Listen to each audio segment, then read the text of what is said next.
खुला समुंदर, अनंत, रहस्यमयी और खतरों से भरा हुआ।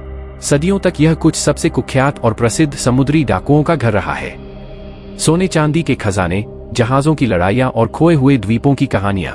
आज हम आपको समुद्री डाकुओं की असली और काल्पनिक कहानियों की रोमांचक दुनिया में ले चलेंगे। समुद्री डकैती उतनी ही पुरानी है जितनी खुद समुद्र यात्रा। प्राचीन काल में ही व्यापारी जहाज लूटे जाते थे। मिस्र और ग्रीस के व्यापारियों को सी पीपल्स नामक लुटेरों से खतरा रहता था। लेकिन समुद्री डकैती का सबसे खतरनाक और प्रसिद्ध दौर 17वीं और 18वीं सदी के बीच आया, जिसे गोल्डन एज ऑफ पायरेसी कहा जाता है। कैरिबियन सागर, अफ्रीका का तट और दक्षिण पूर्व एशिया के समुद्र इन लुटेरों के ठिकाने बन गए थे। एडवर्ड टीच अपने जलते हुए फ्यूज वाली दाढ़ी और खतरनाक छवि के कारण ब्लैकबियर्ड समंदर का आतंक था। इनी बॉनी और मैरी रीड, ये दो बहादुर महिलाएं समाज की परंपराओं को तोड़कर पुरुषों के साथ कंधे से कंधा मिलाकर लड़ी। बार्थोलोम्यू रॉबर्ट्स, इतिहास का सबसे सफल समुद्री डाकू, जिसने 400 से ज्यादा जहाज लूटे।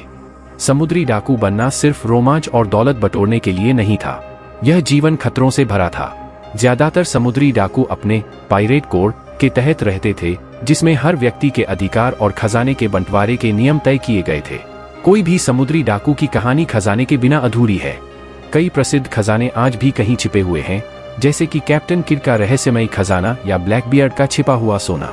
समुद्री डकैती हमेशा के लिए नहीं चल सकती थी। सरकारों ने इन अपराधियों को पकड़ने के लिए कठोर कदम उठाए। कई कुख्यात समुद्री डाकुओं को पकड़कर सार्वजनिक रूप से फांसी दी गई।